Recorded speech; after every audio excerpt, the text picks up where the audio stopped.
and this is the Darbin Orvar channel, and in today's video I want to go over one of my favorite subjects, which is joinery. Like, I think in many ways it's the fundamental part of woodworking, right? It's like, how do you connect two pieces of wood together? And obviously there are a wide range of ways you can do that. So I thought let's kind of go into different ones, going from very basic ways that I think sometimes get a bad rep, because some people think that you need to go rather extreme with joinery, and that's not the case. And then go into more complicated joinery as well. There's a lot of different fun ones to kind of delve into, right? So yeah, this is gonna be fun doing a live stream about this. I have the super chat enabled if you want to support me doing these kind of live streams, which I think is so much fun. I really enjoy the interaction. And I want to point out, if you have any thoughts about joinery, I would also really love to hear that. I'm kind of on a joinery kick at the moment. I'm making videos about joinery, I'm thinking about joinery. So I would love to hear what is your favorite type of joint that you would like to use? Why is it? Many people have a joint that they kind of keep coming back to, right? Like your go-tos. Obviously you kind of change your joinery a little bit depending on what the application is, and that's the way. I mean, not one joint is suitable for all things. But do you have a joint that you really like and that you go back to? What is that and why? So yeah, let me know in the chat. It's gonna be fun. So let's get into it.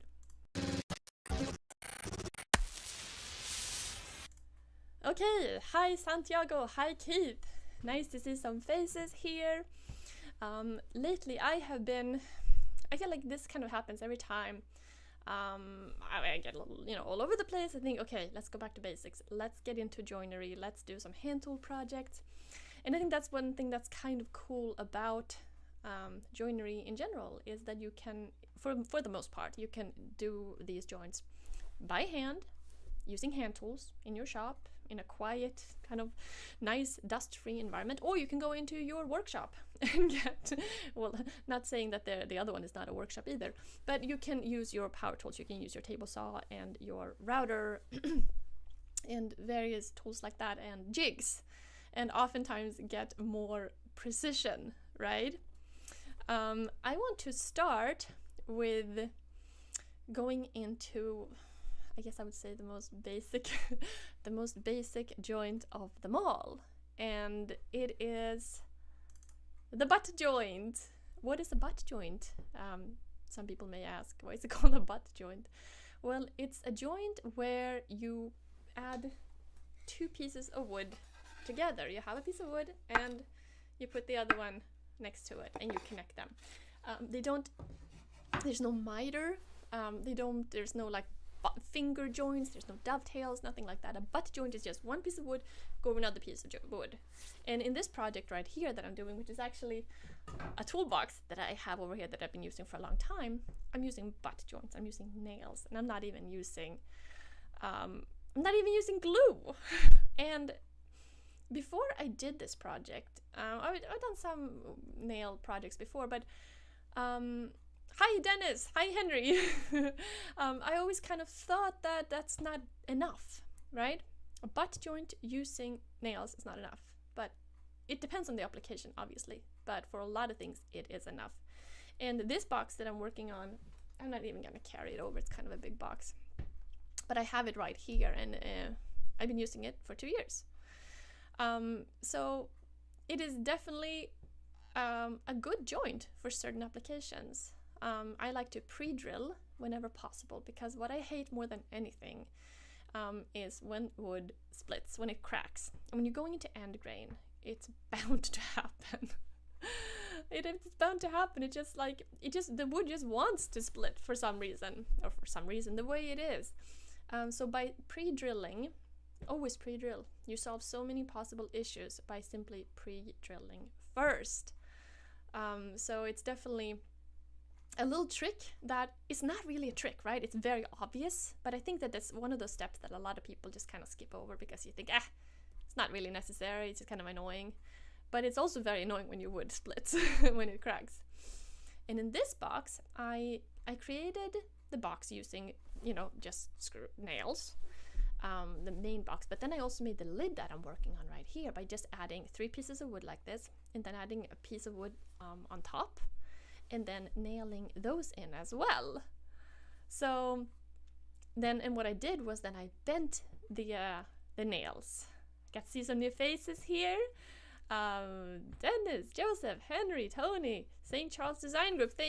Nice to see some people stopping by. I see there is some comments too. I'll get to those in a little bit. But just a good example of how simple often works surprisingly well. Actually, I have a video about butt joints coming out tomorrow on my channel. And I just actually published it on Patreon, because all my patrons, for the most part, get access to videos like ad-free, not monetized, a little bit beforehand. You know, sometimes I'm a little quicker than other times, but today I just published it for them now. And so that video is all about different ways to make butt joints, going from the most basic, which is this one right here, just nails. And then a couple of other ways to kind of use or do that in ways that are a little bit more stronger depending on your application, because while this is a great joint for a box, great joint, seems kind of silly to say that putting a box together with some nails is a great joint. But I think that there is something quite appealing about something so simple, right? Like dovetails are cool, very fun, but just nails and some wood, it's kind of cool too, in a very different sort of way, if you know what I mean. So this project has been kind of a favorite of mine. I really like this project. So yeah, very useful thing, which was kind of surprising. And I have a fly on my camera. God, you know, it's getting to be spring here, and there's so many bugs coming out. I live in Virginia, and it's weird. Another example of butt joint is just like a carcass where you have glue, like this plywood. So I have glue, and then I have a nailer, a pin nailer. And I'm including this because I think it is a very useful joint. It's so simple, but like this is, yeah, anyone who watched my other live streams, I've reorganized. I kind of changed some things around in my little shop here. I moved the bench, which is kind of a big deal. I feel like the space is a whole different thing, you know. I walk in here now and I'm like, oh, it has a different energy, it has a different positioning. But this piece that I'm working on right here is behind me. It's where what the big pot is on. The big pot is what I use when I dye my fabrics and stuff like that. I use plants to dye fabric. But that unit right there, that's what I'm working on right there. And I'm constructing it with butt joints. Just glue and some pin nailer. And also works surprisingly well, which I think is kind of funny. So, yeah. Now I'm kind of going from basic to a little bit more complicated, I guess you can say. And the next one that I want to go over is also very beginner territory, something that you might start out with. Or at least this is something that I know a lot of people start out with, and it is the pocket jig. Can you even call this joinery? I'm not sure if you can call this joinery or pocket screws, but I think that the pocket screws, they're very useful in specific situations. Like here, for example, I'm using pocket screws to construct bookcases. I'm not using them to construct the whole bookcase. I'm using them when I can't reach. When I can't, because I'm constructing the book. I mean, this was plywood. This is a large bookcase. This is what we have in our living room, and it's like very, very large. It would be super expensive and difficult to use like different kind of joinery and like solid hardwood. So anyway, it's a plywood project, right? And as you can see here, I'm using pocket screws to go into those areas where I don't have access to the underside, because always like now I'm putting a shelf on and I'm securing that shelf with screws from above and down into the dividers there. Hi, Justin, Makefield Bonify, nice to see you. So that's what I'm doing there. And I think it's a great little trick for when you don't have access to like weird situations. Pocket screws are cool. A lot of people like to use pocket screws for everything and anything, which is, you know, fine too. If it gets you out in the shop and making stuff and building stuff, why not? I mean, use pocket screws all you want. But personally, I really like using them for certain situations like this, for corners. Sometimes they're just so practical, right? And I mean, I don't love pocket screws. I think that they can be kind of annoying, to tell you the truth, sometimes. And if you if you don't get them right in, they can be kind of annoying. But for some things, you can't go wrong with some pocket screws. So let's see what else I kind of used them for. Oh, here. This was a little while ago. I wanted to make some doors. And so I kind of made frames using pocket screws. And that worked out pretty good too. These were like basic kind of doors that I put on there like that. And then I'm going to just attach a back piece. And I think that worked out surprisingly well. I mean, obviously for a lot of different things, there are many different ways to construct something, right? Sweet Ninja Girl, hello, first time watching your channel. I am a beginner. Hi, welcome.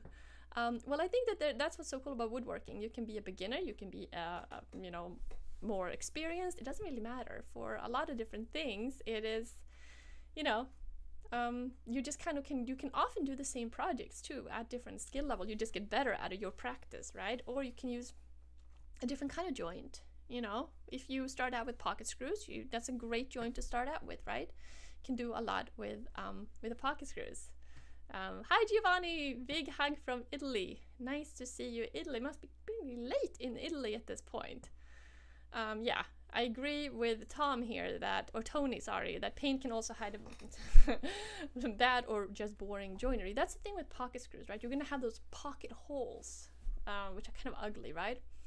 And I mean, there are two main ways that you can solve that, right? You can add these little pocket plugs, kind of expensive. Or you can add like dowels and then flush cut them. Or you can use, what do you call it, like putty, which you're gonna use quite a lot of putty, and you might actually have to do it several times to add the putty and sand it and add some more to get it nice and flush. But if you do, you're not gonna see that they are there, right? Let's see some other comments that I saw further up here. Henry says that he likes dovetails, and I think he thinks they look better than the finger joint. And that's funny. I'm going to talk about dovetails and finger joints later on, but I am actually kind of of the same mind there, because my favorite joint, which I was gonna get to later, is the finger joint. I think dovetails have a place, obviously. I'm not going to talk about that, but finger joints, I love finger joints. I love the look of them. So let's see.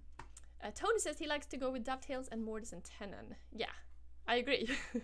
But time and money constraints often mean butt joints, lap joints, and pocket holes. And that's the thing. It's kind of cool to incorporate different things into your projects, because some projects are plywood projects and framing lumber projects, and they perhaps not necessary to spend a lot of time on, you know, mortise and tenon joinery on those things. But then there are like more different kind of projects where you're using nice hardwood and you're taking your time, and it's kind of designed to play with mortise and tenon and those kinds of things. And obviously it's kind of a learning curve as well. Henry says here that he wanted to learn mortise and tenon, but having a lot of trouble with it. And I totally get that, because that's a joint that you want a very precise fit. Which is kind of, I mean, what joint is it that you don't want a very precise fit with, right? You want a precise fit with a lot of different joints.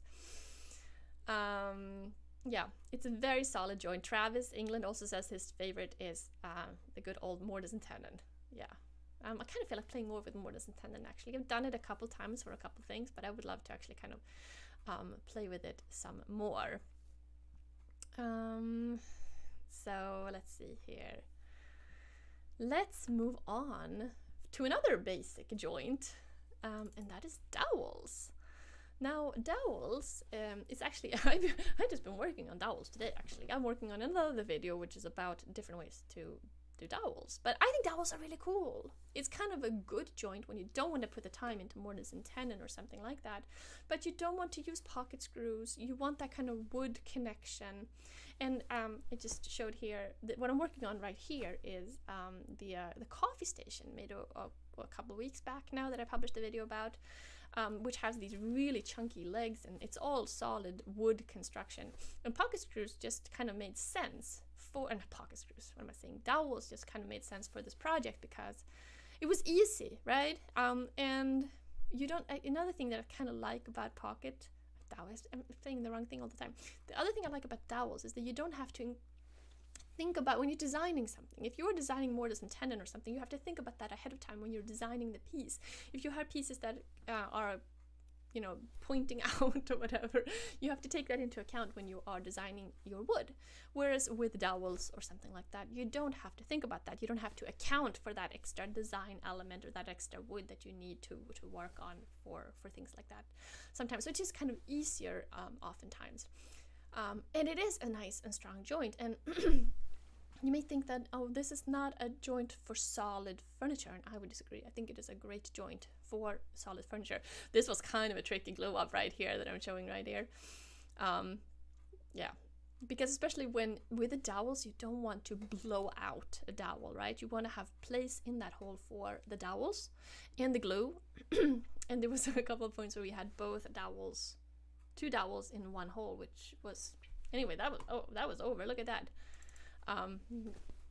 Anyway, so I just think dowels are a kind of an interesting, well, not interesting, I like that it's so basic. I think that hello Claudio, I think that dowels are cool because because they are not fancy, and I think there's something to be said for that I actually think that if you were wanted to encourage excuse me, I'm gonna have a drink. If you want to encourage somebody to get into woodworking, you don't want to give them a pocket jig, get them a dowel jig. Get them a dowel jig, and there's a lot of different kinds of dowel jigs that you can get, and they're pretty straightforward, a lot of them, and get them some dowels. And that will open up a lot of different doors, especially for constructing like furniture and stuff like that. I mean, personally, I don't really like to use dowels for maybe boxes or small things like that. But for building furniture, I think it is really, really good. So, talking about, I'm trying to find a good segue here, I'm not finding it. Let's go into miters. Miter joint. Miter joints are tricky, I think. So miter joint is, you know, when you have like a picture frame, right? And there's a 45 degree and there's splines right there. Hi, Woodworking Joinery from UK. Elite there too. You guys are up late. And I think of the easiest way to create mitered corners is the saw. Like here, it's easier to get good results. If I really want crisp miters, I don't want to cut them by hand. Well, I was thinking about I want to create like a miter station here so I can cut miters by hand. But it is hard sometimes if you don't get the cut absolutely crisp. It shows so much, right? Miters show. Anyway, I can go with some stuff when I'm kind of, yeah. What I'm working on right there is actually what I'm looking at ahead of me. It's like boxes. It's like shelves with lighting, and they have mitered corners. And here I'm just kind of blue tape trick, right? It's the best when you're doing miters. Anybody know the blue tape trick? It's moving along pretty fast. I just want to pause it for a second. But basically what a blue tape trick is, right, is that you put blue tape or, you know, painter's tape or whatever, and then you put your pieces, and then you put glue on your joinery, on your miters, and then the blue tape acts as a clamp, right? Because you want to make sure you hold all that in place while you are connecting everything together. So that's what you want to do there. And it works surprisingly well. You think that, oh, I don't know if blue, like painter's tape, is going to be strong enough. Well, it works really well. So, and here, the next thing about miters, though, of course, is that they're not that strong. It's end grain to end grain, right? So here, I'm cutting some holes on the router for some splines. And what are splines? I mean, it's basically just like you adding some more surface, right, for the wood to glue onto.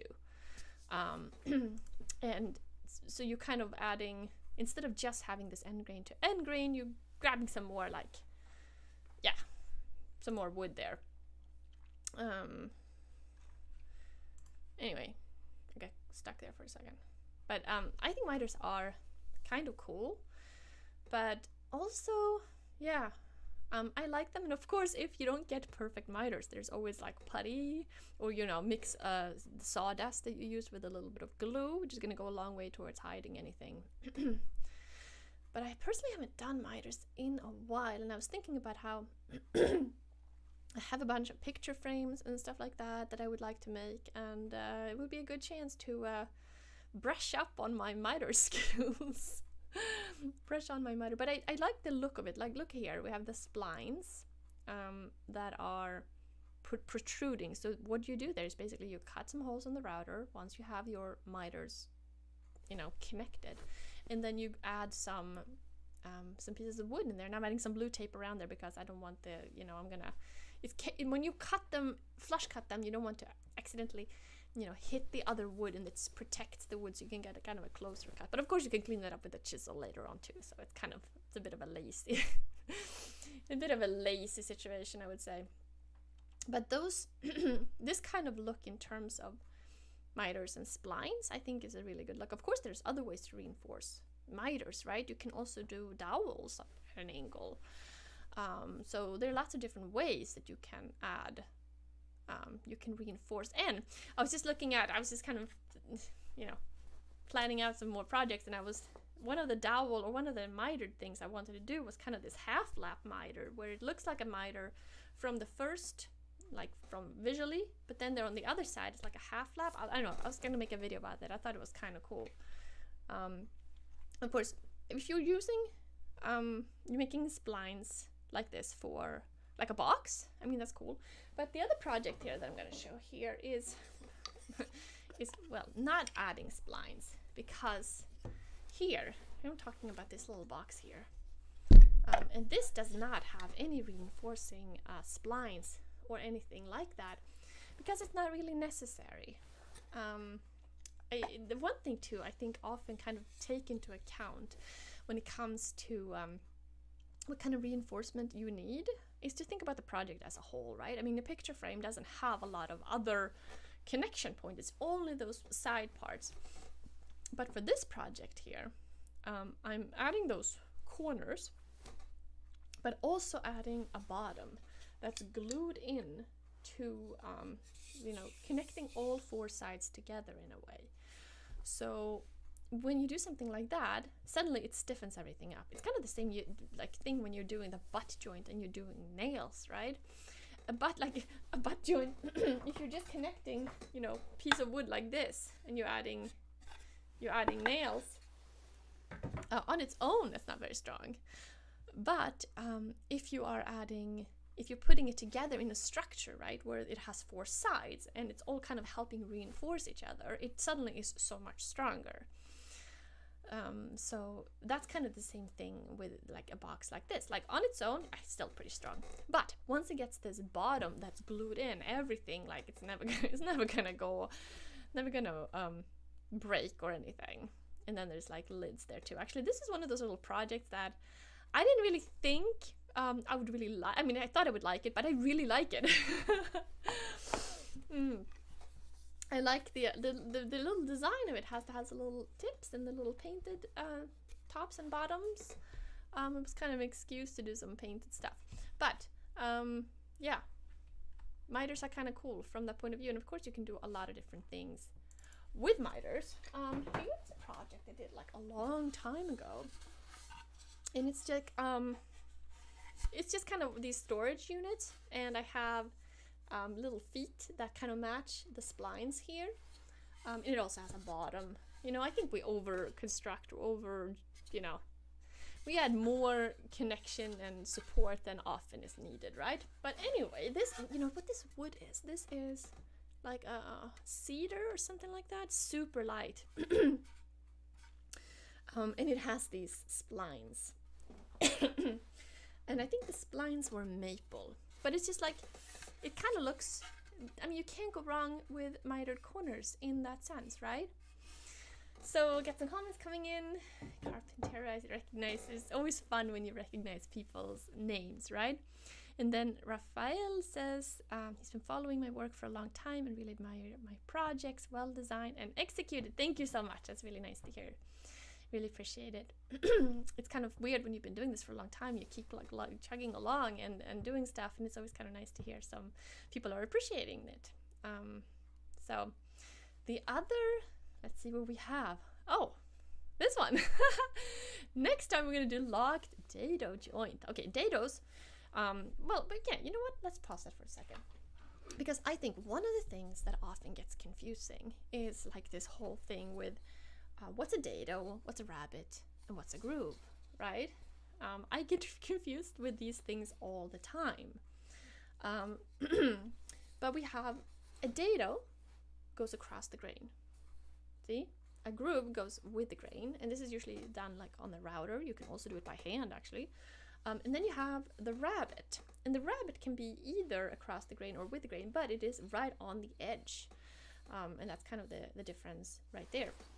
So for this project right here, I'm actually making some trays, and that's the joint right there. And it's kind of like, there's a video on the channel about them. Most of these things are videos on the channel, but you can see right there how it's just kind of you cut, two pieces of wood, and they connect to each other in this very basic way. In some ways, it's not a complicated joint. And personally, I really like it when you can see how something connects, right? I think that's kind of cool when, okay, there's hidden joinery. Mortise & Tenon is hidden. Dowels are hidden. And that's fine. But if I have the choice, and I guess this comes from the point of view of making stuff, because someone who's not a woodworker or a maker, they don't care, or if they care, they don't know what they're looking at, right? But I think it's kind of cool to visually display, hey, this is how this is made. So if somebody was to look at it, they can see that, oh, I see this, like how the wood kind of locks into each other right there. And that's what you can see with this locked dado joint. And I'm doing this on the table saw.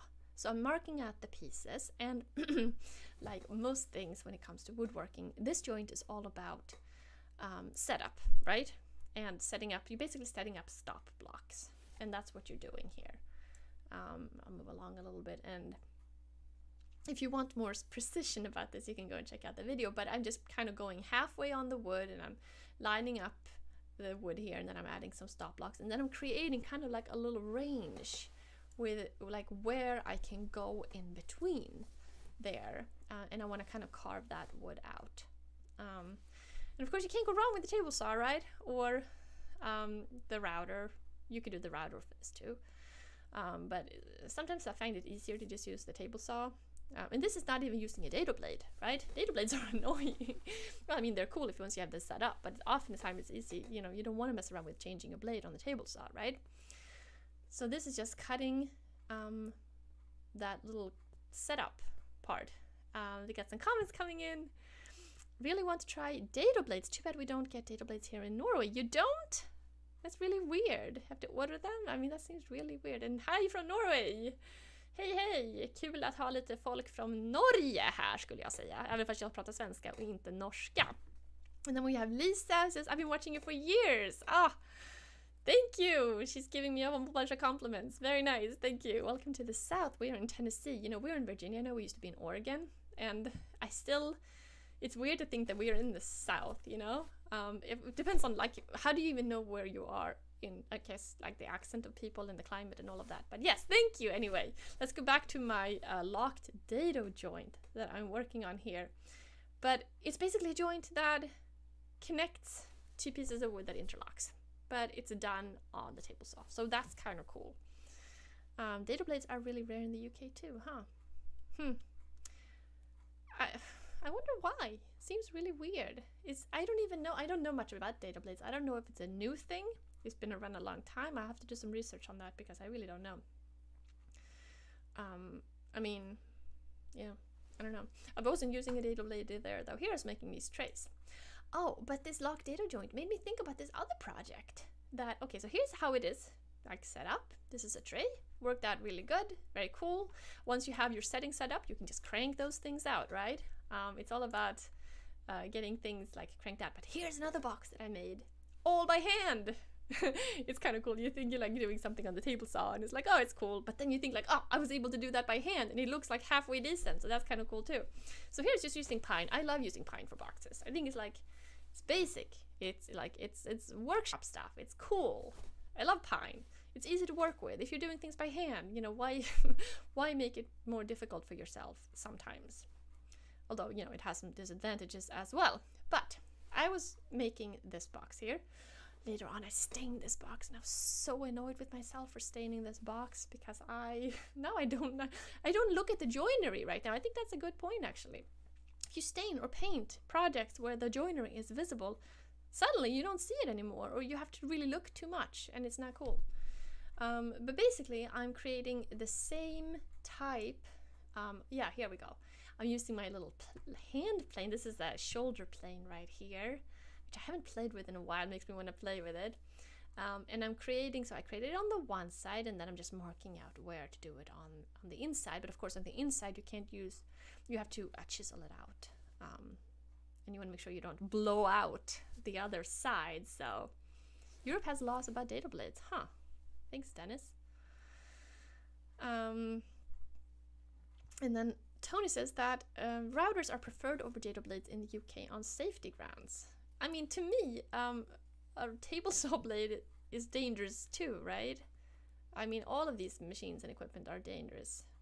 So where do you draw the line there? I don't know. But here you can see how I'm basically connecting it the same way. And I don't know, it's just kind of satisfying to see how the wood kind of joins to each other. Oh, the thing I did here, that's right.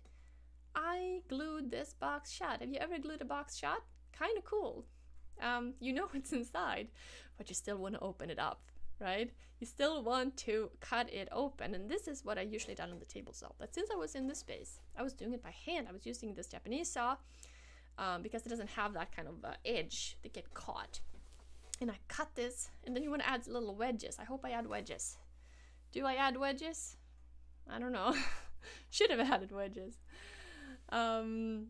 And then I cut it open. Oh yeah, little wedge there. See that? A little sandpaper or something. You don't want it to pinch. That's the thing. Sean says he loves my channel. He's been watching from the beginning. Thank you so much, Sean. I really appreciate it. So now I'm just kind of cutting the box open here. And once you cut it open, what I like about that is kind of like seeing like a little present opening, right? I mean, obviously you did it. You did the work. You know that there's nothing hiding inside that box, right? But it's still kind of cool. And it's kind of fun opening a box like this. It's a little bit scary too, because you don't want to mess it up too much. You feel like you have a little bit invested in this box at this point, right? So you don't want to cut too much. Woodworking Joinery, I believe here in the UK dado blades are allowed, but there are laws around the time it takes for a spinning blade to stop. UK saws generally have a shorter arbor, so it's only for a single blade. Okay, interesting. Tony says he loves chopping a box open, but have never tried doing it by hand. You know, I got a lot of comments when I did that video that was a lot of people said that too. That they have done it on the table saw or the router, but they have never done it by hand. It's kind of cool. And I'm cleaning it up with a hand plane, and you got some beautiful. Of course, you get beautiful curls with pine. I was just cleaning up my workbench. I put a video out a week ago about cleaning up the workbench using. I got some beautiful curls. Kind of, you know, woodworking is such a big area, right? And when you haven't done something in a while, you kind of forget like the appeal of it. And doing some hand planing and getting some beautiful curls, there's something about it, something kind of cool. Oh, and here I'm just kind of measuring. I'm seeing like, where am I off? You know, that's gonna happen when you cut something by hand. And then I'm opening it up, and when, of course, when you open it up, that's when you're gonna see that joinery. That's when you're gonna see that locked dado. So of course, silly me, you know, stained the damn box, and now I can't see it. Or anyway, I was looking through videos, and I was like, I wonder where that box is. I can't remember where it is. And then I looked at this shelf, and I see this thing sitting there stained, and I really hate it. I guess I should maybe try to just like sand it or something. I don't know, or just make another box. I guess that's the thing to do, right? Make another box. So yeah, and here you can see the joint. Nice, right? Clean, nice, fits together. But let's move on to one of my favorite joints. Yeah, Woodworking Joinery says hand planing is awesome. I love my number 5. Yeah, it's a good one. Now, box joints, right? What like I think box joints also called finger joints, right? So it's like you cut wood like this and they fit together. And you can do them different sizes. Here, like I have a little box, tiny little box joints. And what I'm doing here is a camera case for a lot of camera equipment. And okay, box joints is like a classic joints, right? It's what I think about when I think about cutting open another box. But it's what I think about when I think about utilitarian pieces. Utilitarian construction, like old-fashioned classic stuff using white oak and box joints. And I really like box joints because you can see the contrast so well. You don't even need to have contrasting wood for the most part because the grain is so different, so it really shows that kind of cool look. And so to cut these joints, I mean, you obviously can cut them by hand. They're probably not going to be perfect, but it's kind of fun to cut box joints and not too difficult. Kind of a fun thing to practice with. I should do some more box joints. I haven't done them in a while. Feel like making box joints. Like here, I mean, there are different ways to make box joints, right? Here's one I did like not too long ago, like a little tiny box. They're not quite the same though, so I don't know if they can be counted as box joints. You know what the woodworking police are gonna come and get me, so this is not wood, like. Anyway, but this is what I want to talk about. This is the jig that we made a couple of years ago, a box joint jig. And this is on the channel. It's actually, I would say the video is pretty good because I wanted to make it like super informative, super clear, so you can use the video to make your own jig. Or if you want a little bit more help, hi Magno from Brazil. But I wanted the video to be very clear, but if you want a little bit more visual, you can also, there's a plan on the website as well. But this jig basically works on a rod, with a rod, and what you do is there's a spinning action, and the size of the fingers, or the whole, you know, the size of the joints is going to depend on your blade, right? And with this jig, and I can't tell you how many things cut with this jig. It's amazing, so many different things. And actually I had to adjust this jig a little bit because I'm cutting right there on a different table saw, and now I have a contractor saw, so I had to do some adjustments with for it to fit on the other saw. But basically here, the blade 3/32 of an inch. Okay, so that's, we would try to get 1/8, but no, it's 3/32 of an inch because that's the size of the blade. If you have a different size blade, all the measurements will be a little bit different. But it's kind of cool when you have a jig like this. The whole thing that you need to do is set everything up right, which is, I mean, that's the case with woodworking, with everything, right? You have to set it up right, you have to line it up right, and if you do, you can get really good results. So here, basically, I'm setting up my two pieces of wood because I offset them a little bit. So one, because, you know, I have a little spacer and I offset them. And then it's all about cutting and then spinning the blade X number of times, depending on the thickness of the joint that you're trying to create. And I can't recommend this jig enough because it's kind of cool to have a jig that you can come back to, that you know is not fussy, you know?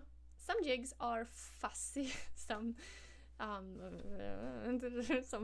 jigs that are annoying to set up, but this, like, okay, once you figure it out, it's not difficult. The only thing that you have to make sure that you do correctly is count, because you don't want to lose track of your counting. You do 1, 2, 3, and then you're spinning, for example, depending on the joint. And if you mess that up, you're gonna mess the whole thing up. So you have to be like super focused. You don't want anybody to disturb you while you're doing this, right? Because then it will all be messed up, and you'll have to start from the beginning. I'll have to cut all that off and start from the beginning. And it's one thing that sometimes makes me slightly nervous when I'm doing this, especially if I'm using, you know, your prepared stock for a project, and you know, this is it. This is a beautiful piece of like white oak or whatever, and you don't want to mess it up. So you just have to do, you know, be in the moment, right? To make sure you don't. But yeah, like here, I'm doing rather chunky box joints here. What are these? 1/2 inch? Yeah, 1/2 inch. And so it's kind of cool that you can choose the thickness of your joints and go from you know, 30 seconds, up to like a quarter, and then like half inch, something like that. So anyway, if you're interested in making your own box joint, all you need is some plywood. And for this I would definitely, oh god, plywood is so expensive, but you definitely want to use high quality plywood for something like this. You want to use something like Baltic birch, because you don't want any inconsistencies, and when it comes to jigs, that's where you don't want to skimp on plywood, right? And then you need a rod. Anyway, love box joint for that reason. Let's see. Oh, and the other thing I was thinking about is that box joints is kind of the similar joinery that I use for CNC projects a lot. Like here it's a shop cart, and when you think about box joints, it's basically like things fitting together, right? So it's really suitable for a lot of CNC projects as well, because it's easy to cut flat, right? So you can cut, like here I'm cutting the bottom and the sides. The carcass is basically put together with slightly different looking box joints, if you will. So, and then for the drawers here, I kind of have, they're fitting into the slightly differently, but it's the same principle behind it. So like these kind of finger joints concepts are kind of cool from that point of view. Oh, of course, you know, I go a little too excited. I realize, oh, I have so many things that I can go over. But here I used it for my leather box too, and I think this is like the epitome of a good box joint project, because you can see it, it's utilitarian, it uses white oak, box joints are really strong, it looks really great. So it's what I used for the little, and here I used the box joints for the little boxes, and I used it for the big boxes for this project as well. And it's kind of cool that you can alternate the sizing of the joint based on the proportion of what it is you're doing. So if you wanted like a bigger carcass, you use bigger joints. If you want to do like a little tiny box, like I have this is just like framing lumber. I made a ton of these. I have a big thing in the other space that just holds screws and stuff like that, and this has like a lot of little tiny the smallest, let's see, smallest little joinery right there, if you can see. So lots of options in other ways when it comes with box joints, and I like the visual nature of it. Now let's move on to dovetails, right? Because I think dovetails is like the holy grail of joinery, right? A lot of people are really like, oh, this is the joint to master if you want to be a woodworker, right? And some people are so good at dovetails, like they're so good at it. I haven't really done dovetails in a long time. Here I used dovetails for drawers, and I made a lot of drawers, and I used a jig for the router. Now this jig was a bit annoying to set up, let me tell you, but once it was set up, it was fine. And yeah, it was a router jig, and like it has this kind of cool thing, you just move it along. Works really well. But because the jig was so annoying to set up, I haven't used it since. And I think that's a good point right there. In order for you to come back to something, it can't be too difficult, it can't be too annoying. Maybe it's just like I haven't been in the mental headspace to do it. But I also think that dovetails are really cool to do by hand, right? They're like a fun project if you want to practice your woodworking. But of course, okay, I'm talking about dovetails in this rather silly sense, but dovetails are actually really cool, right? Because there is a reason why people have been using dovetails for so long, and that's because of the way they are designed, right? They lock into each other. And so now, if you're using it for a drawer, for example, and you do it the right way, and when you pull, there's no way that that drawer is going to come apart. And I want to show next here the reason, or a good application of that is here this is a cool project. I left this back in Oregon. I kind of wish I hadn't, but all the drawers, you know, had these dovetails, and I left that visible too. I didn't put on a separate front so that way it would block it or anything. I like it when you can see the work. Okay, but what I want to talk about next is this guy right here. Okay, this is our book press. And you see those big chunky dovetails on the side there? Okay, this book press uses a lot of force. It has a, what do you call it, a vise thing, a breast thing. So for that, I have a mosquito in here. So it uses a lot of force. So if you want a joint that's going to be able to handle that amount of force, then a dovetail is a really good option, because it literally locks into each other. Like here, you can see, look how chunky that, look how beautiful that is. White oak again. Anybody want to supply me with some white oak? Because I have not much white oak left. I could go for more white oak. And so, let's see here. So basically, yeah, gluing like here, we're gluing it together, and very chunky. And you can also see that it's kind of like half blind. They don't go all the way through. But the reason why this is so cool, here you can kind of see what it looks like, is because they are designed in such a way that the sides are so connected. Like, it's a really good design for strength reasoning, right? And that's why dovetails are, I mean, are they the best joint? I mean, they're definitely super strong. Tony says, such a shame when people hide or paint over nice joinery, and I totally get it. It's kind of funny when you look at old furniture sometimes, and you realize that what we now consider nice joinery, they just considered, you know, joinery, a way to put together furniture. So the joints weren't like particularly clean. Oh, here, I'm bringing it up and down.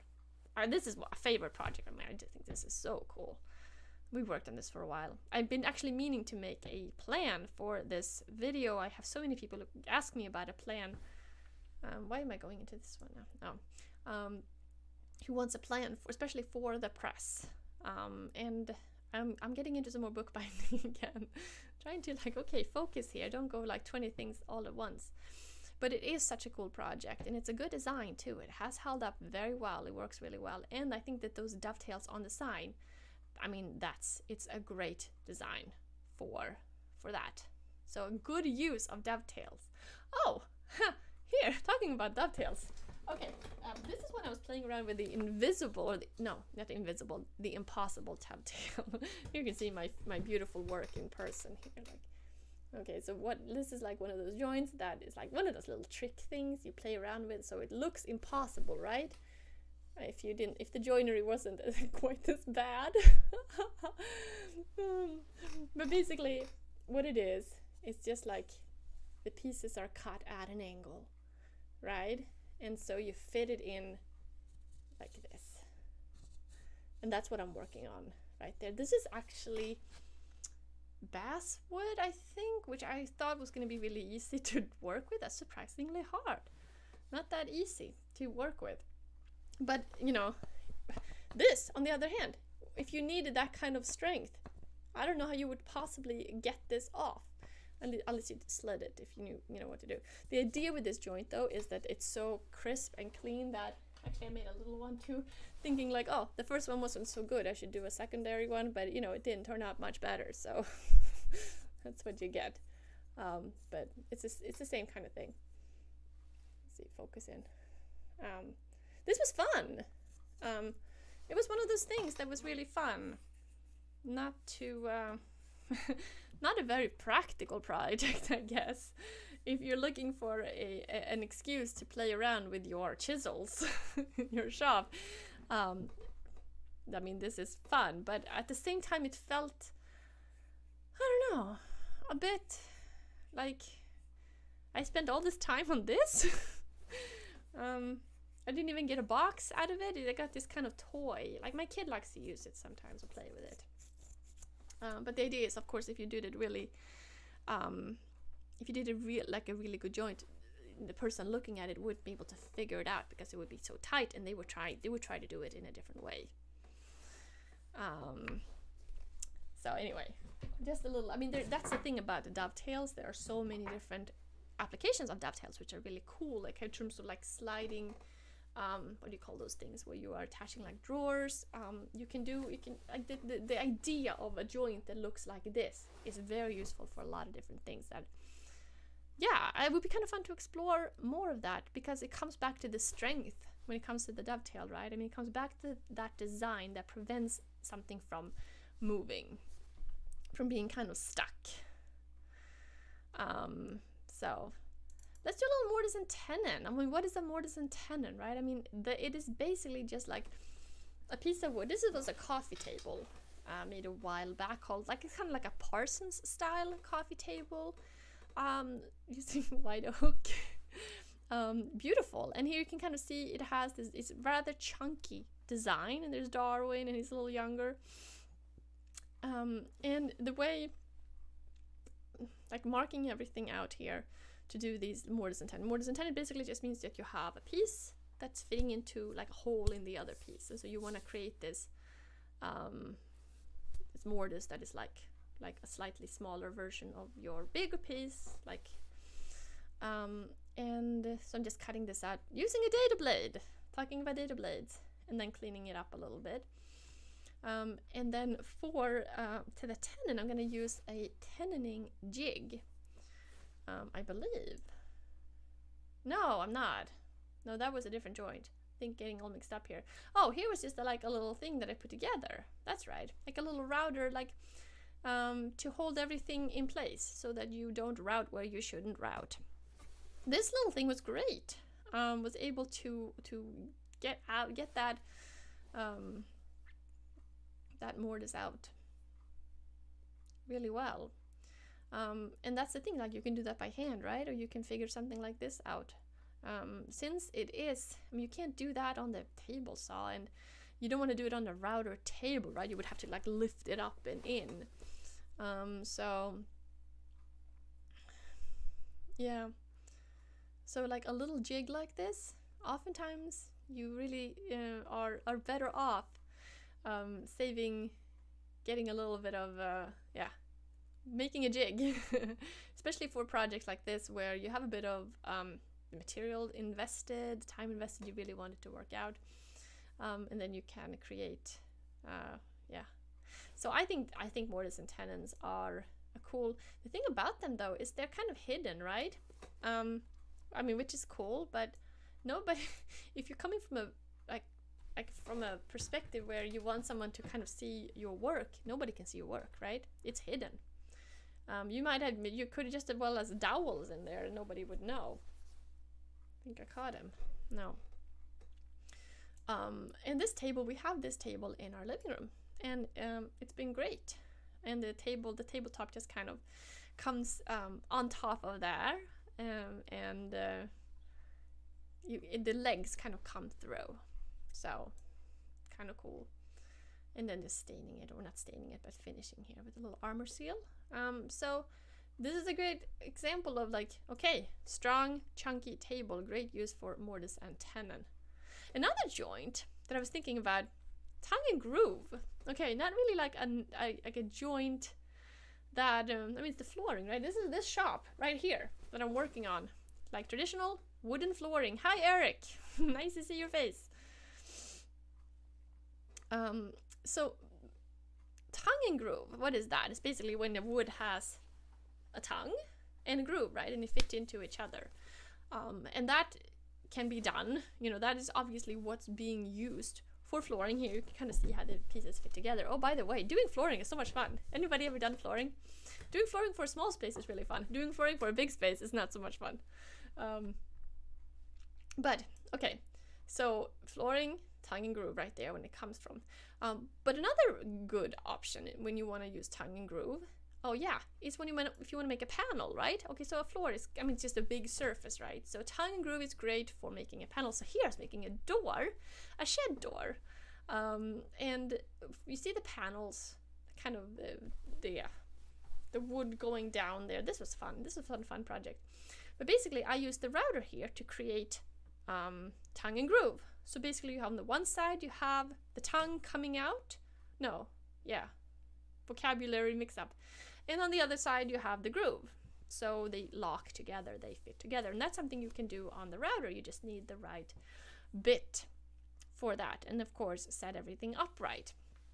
But then what I did basically is, here are all these stacks of wood prepared in this way. And I'm using a little tiny hand plane here to create this little shadow line, because I think that's what you want to see, that, right? You don't want it to butt up so that there's barely any gap. when you're doing tongue and groove. You want this little shadow line. Look at those curls, they're so great. Oh, I love curls. Little curls are great too, and when you're using pine, even better because it's so nice. Okay, so here you can see they fit together so beautifully. So a great joint when it comes to fitting wood together. Snipe says installed all the hardwood floors in my 1800 square foot house. Not super fun is the word I would use. Yeah, I know what you mean. I've installed a fair amount of flooring myself, and it is hard on your back, right? That's why we decided to actually glue panels together in the big shop. Still connecting all those panels together, which is still a lot of work, but you could do it on the table and then glue those panels onto the flooring, which has actually held up great. Get a lot of questions about the hardwood flooring in the big shop.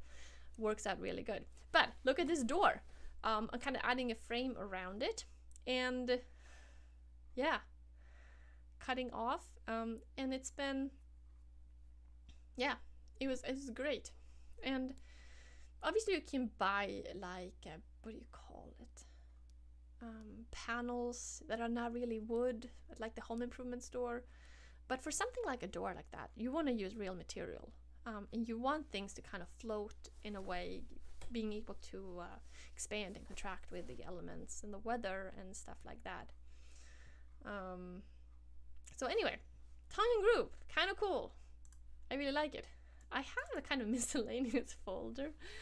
Here's a weird project that I did a while back when I just kind of felt like playing around with framing lumber, and I don't even know what to call this thing.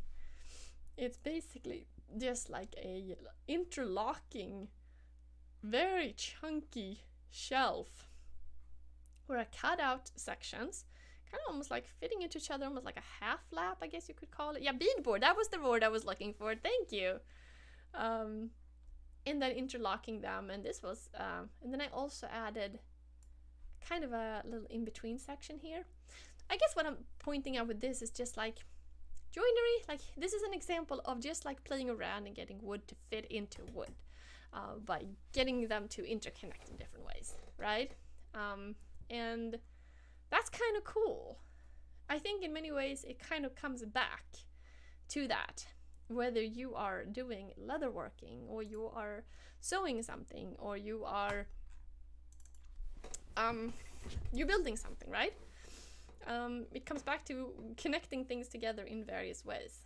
And it's kind of cool that you can get a lot done with very little technique. You can get a lot done with butt joints and nails, and stuff like that. And while dovetails may seem unnecessary to some, or like a kind of like woodworkers, like, you know, try to brag with how good they're doing their dovetails. Like, I don't do very good dovetails, but I really appreciate the nature of that joint. So there's a time and place for a lot of different types of joinery, right?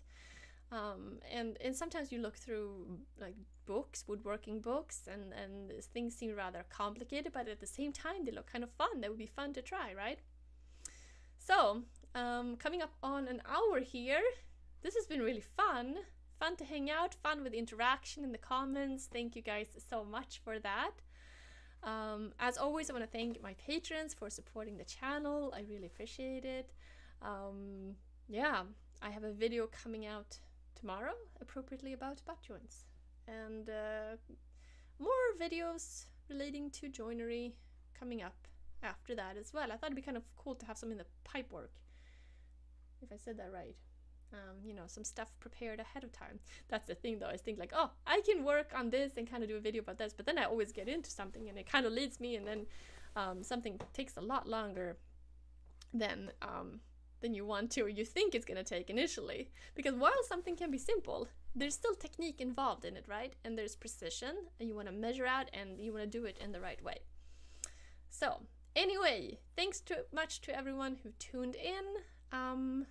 Yeah, I'm gonna go and have myself some dinner. Thanks for watching, guys, and I'll see you soon. Bye.